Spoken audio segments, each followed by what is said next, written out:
got so much motherfucking design on right now. Bring it down, bring it down, bring it down. I got 3 old guys on the block with her head. Bitches on the line, and you know. Assalamualaikum warahmatullahi wabarakatuh. Perkenalkan, nama saya Miftahul Jannah dari kelompok 3. Di sini kami akan menjelaskan sedikit tentang pengertian dan unsur-unsur yang terkandung dalam badan hukum. Tetapi terlebih dahulu saya akan memperkenalkan beberapa rekan-rekan saya yang bernama Yoga Pertama, Yusrandi Ahmad, Asri Yunisi, dan Dia Ananda Haidar. Baiklah, untuk mempersingkat waktu dan mengefisienkan waktu, saya serahkan kepada tim rekan-rekan saya untuk menjelaskan beberapa rangkaian dari badan-badan hukum tersebut. Keperannya dengan hormat saya persilahkan. Pengertian badan hukum. Badan hukum adalah sebagai subjek hukum, yaitu sebagai pendukung hak dan kewajiban, berarti bahwa badan hukum tersebut dapat mencapai suatu tujuan tertentu yang telah digariskan oleh pengurus organisasi badan hukum itu untuk kepentingan bersama para anggota badan hukum tersebut. Oleh sebab itu perbuatan hukum yang dilakukan oleh pengurus organ dari badan hukum itu dapat bertindak menurut hukum. Untuk itu, perbuatan hukum yang dilakukan oleh organ badan hukum itu kemudian ternyata perbuatan dari organ badan hukum atau anggota dari badan hukum tersebut melakukan kesalahan sehingga menimbulkan kerugian pada pihak lain, maka badan hukum tersebut dapat bertanggungjawabkan menurut hukum. Selanjutnya, pengertian badan hukum menurut para ahli. Menurut Wirjono Projodikoro, badan hukum adalah suatu badan di mana manusia perorangan dapat bertindak dalam hal hukum, mempunyai hak dan kewajiban, serta kepentingan hukum terhadap orang lain atau badan hukum lain. Yang kedua, menurut Tri Soedewi Majpun Sofyan, badan hukum adalah kumpulan dari orang-orang yang bersama-sama mendirikan suatu badan hukum, perhimpunan dan kumpulan harta kekayaan yang tersendirikan untuk tujuan tertentu atau yayasan. Baik perhimpunan maupun yayasan, kedua-duanya berstatus sebagai badan hukum, jadi merupakan person pendukung hak dan kewajiban. Menurut Abdul Qadir Muhammad, badan hukum adalah subjek yang menciptakan manusia pribadi yang berdasarkan atas hukum yang diberi hak dan kewajiban seperti manusia pribadi. Menurut R. Subekti, badan hukum pada pokoknya adalah suatu badan atau perkumpulan yang dapat memiliki hak-hak dan melakukan perbuatan seperti seorang manusia, serta memiliki kekayaan sendiri, dapat digugat atau menggugat di depan hakim. Yang terakhir, organ badan hukum, biasa juga disebut sebagai teori organ. Teori ini diajarkan oleh Otto von Guericke. Menurut teori ini, badan hukum adalah organ seperti halnya manusia yang menjelma dalam pergaulan hukum, yang dapat menyatakan kehendak melalui alat-alat perlengkapan yang ada padanya, seperti halnya manusia biasa yang berpanca indera. Bismillahirrahmanirrahim. Assalamualaikum warahmatullahi wabarakatuh. Perkenalkan, nama saya Dia Ananda Haidar. Apa yang dimaksud dengan hak dan kewajiban? Menurut Srijanti, hak merupakan unsur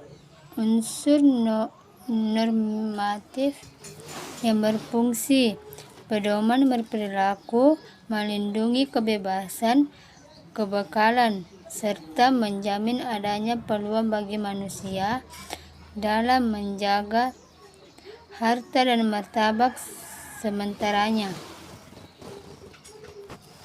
Kewajiban adalah beban memberikan suatu hal yang sudah semestinya diberikan oleh pihak tertentu di dalamnya dan tidak bisa dibiarkan oleh pihak orang lain. Selanjutnya, materi yang kedua adalah jenis badan hukum di Indonesia. Di Indonesia, terdapat beberapa jenis badan hukum yang diakui secara hukum, antara lain: pertama, badan hukum persekutuan komanditer, merupakan badan hukum yang didirikan oleh sekurang-kurangnya 2 orang atau lebih yang bertindak sebagai sekutu. Para sekutu dapat berpartisipasi aktif dalam pengelolaan usaha. Yang kedua, perseroan terbatas merupakan badan hukum yang didirikan oleh satu orang atau lebih dan memiliki modal yang terbagi dalam saham. Pemegang saham bertanggung jawab terbatas terhadap hutang-hutang perusahaan sesuai dengan jumlah saham yang dimilikinya. Yang ketiga, koperasi merupakan badan hukum yang didirikan oleh sekurang-kurangnya 20 orang atau tujuan mencapai kesejahteraan anggotanya. Koperasi berprinsip pada kegotong royongan, demokrasi, partisipasi anggota, dan pembagian keuntungan. Yang keempat, yayasan merupakan badan hukum yang didirikan oleh satu orang atau lebih dengan tujuan melakukan kegiatan non-profit untuk kepentingan umum. Yayasan tidak memiliki pemilik atau anggota dan pengurus. Yayasan bertanggung jawab atas kegiatan yayasan. Pendirian dan pembubaran badan hukum telah diatur oleh perundang-undangan yang berlaku. Ada beberapa informasi mengenai dengan pendirian dan pembubaran badan hukum. Nah, syarat pendirian badan hukum contohnya yaitu badan usaha milik desa, yaitu yang biasa dikenal dengan sebutan BUMDes. Nah, keberadaan BUMDes ini telah diatur oleh Undang-Undang Nomor 6 Tahun 2014 tentang Desa, Peraturan Pemerintah Nomor 47 Tahun 2015 dan Peraturan Menteri Desa Pembangunan Daerah Tertinggi dan Transmigrasi Nomor 4 Tahun 2015. BUMDes ini didirikan oleh desa-desa dan bersama desa-desa untuk mengelola usaha, memanfaatkan aset, mengembangkan investasi dan produktivitas, menyediakan jasa pelayanan, menyediakan jasa-jasa usaha lainnya untuk kesejahteraan masyarakat desa tersebut. Nah, yang kedua yaitu yayasan-yayasan didirikan untuk memisahkan sebagian dari harta kekayaan pribadi pendiri dan menyerahkan sepenuhnya kepada yayasan yang didirikannya. Pendirian yayasan ini diatur oleh Undang-Undang Republik Indonesia Nomor 16 Tahun 2001. Pendirian yayasan dapat terdiri dari 2 orang atau lebih dari perorangan tersebut. Nah, perorangan dan perseorangan. Perorangan dan perseorangan didirikan dengan mengisi dan mendaftarkan pernyataan pendiri suatu dengan PP nomor 8 tahun 2021. Perseorangan atau perorangan tidak memerlukan akta notaris untuk pendiriannya. Nah, syarat pembubaran badan hukum ini, pembubaran badan hukum juga diatur oleh perundang-undangan yang berlaku pada setiap jenis hukum yang memiliki prosedur dan persyaratan yang berbeda-beda. Misalnya pembubaran BUMDes yang sudah diatur dalam peraturan menteri dan pembangunan desa tertinggi dan transmigrasi nomor 4 tahun 2015. Nah, kita penting untuk memahami peraturan perundang-undangan yang berlaku dan berkonsultasi pada ahli hukum untuk memastikan bahwa proses pendirian dan pembubaran badan hukum ini berlaku pada setiap ketentuan atau setiap badan hukum yang bersangkutan. Baiklah, mungkin cuma itu yang dapat saya sampaikan mengenai berlakunya pendirian dan pembubaran badan hukum. Selanjutnya, materi selanjutnya akan dibawakan oleh rekan-rekan kelompok saya. Bismillahirrahmanirrahim. Assalamualaikum warahmatullahi wabarakatuh. Perkenalkan, nama saya Yoga Pratama dengan NIM 2203030034. Di sini saya akan melanjutkan penjelasan dari kelompok saya mengenai dasar hukum badan hukum yang diatur Undang-Undang PT. Dasar hukum badan hukum diatur dalam Undang-Undang Nomor 40 Tahun 2007 tentang Perseroan Undang-Undang Nomor 25 Tahun 2007 tentang penanaman modal. Undang-Undang Nomor 40 2007 tentang Perseroh mengatur tentang badan hukum. Perseroan Undang-Undang Nomor 40 2007 UU Perseroh mengatur tentang badan hukum perseroan terhadap PT. Dasar hukum ini menjelaskan persyaratan prosedur pendirian, struktur organisasi, serta hak dan kewajiban badan hukum PT. Undang-Undang Perseroh menegaskan bahwa PT adalah badan hukum yang memiliki kekayaan yang terpisah dari pemegang sahamnya. PT memiliki kemampuan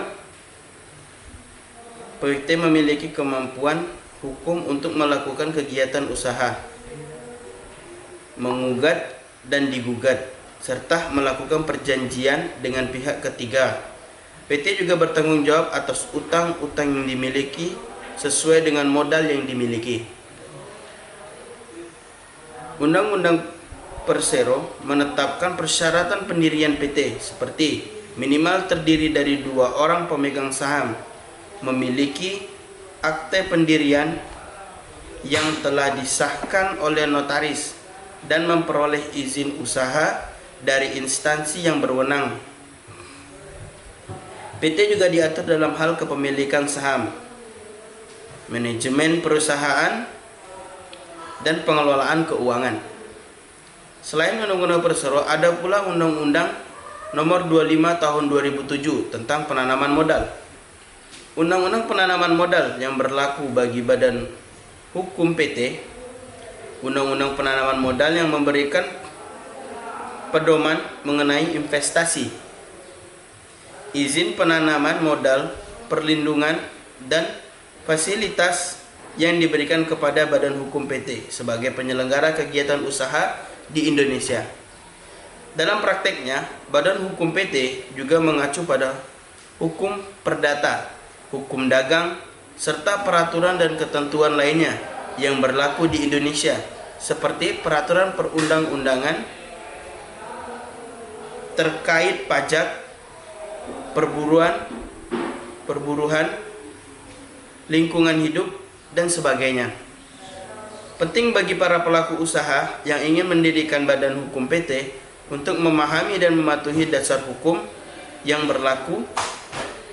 Ini akan membantu mencegah konflik hukum dan memberikan perlindungan hukum yang diperlukan dalam menjalankan kegiatan usahanya. Sekian. Assalamualaikum warahmatullahi wabarakatuh.